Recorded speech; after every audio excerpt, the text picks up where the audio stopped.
வார்து புயலினால் கடுமையாக பாதிக்கப்பட்ட வண்டலூர் உயிரியல் பூங்காவில் சிங்கம் மற்றும் புலிகள் உலவும் இடங்கள் சீரமைக்கப்பட்டுள்ளன. இதையடுத்து கடந்த 11 நாட்களாக கூண்டுகளில் அடைக்கப்பட்டிருந்த சிங்கம், வெள்ளை புலி மற்றும் மனித குரங்குகள் திறந்துவிடப்பட்டுள்ளன.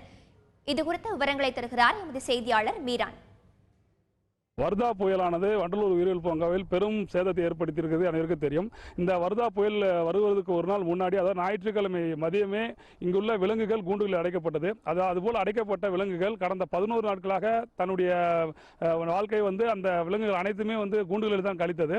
இப்பொழுது அந்த வண்டலூர் உயிரியல் பூங்காவில் தீவிரமாக அதை சீரமைக்கும் பணிகள் நடைபெற்று வருகிறது.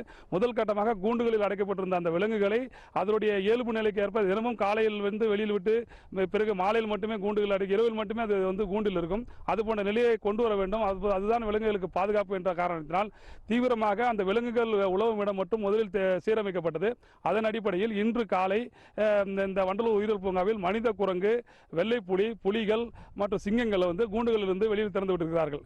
இவ்வளவு நாட்களாக 11 நாட்களாக கூண்டுகளில் அடைக்கப்பட்டிருந்த அந்த விலங்குகளானது வெளியில் வந்தவுடன் மிகவும் சந்தோஷமாக உள்ளன, உழவி கொண்டிருக்கிறது. மற்ற சிங்கங்கள் ஒன்றோடு ஒன்று விளையாடி கொண்டிருக்கிறது இந்த வண்டலூர் உயிரியல் பூங்காவில் பார்க்க முடிகிறது.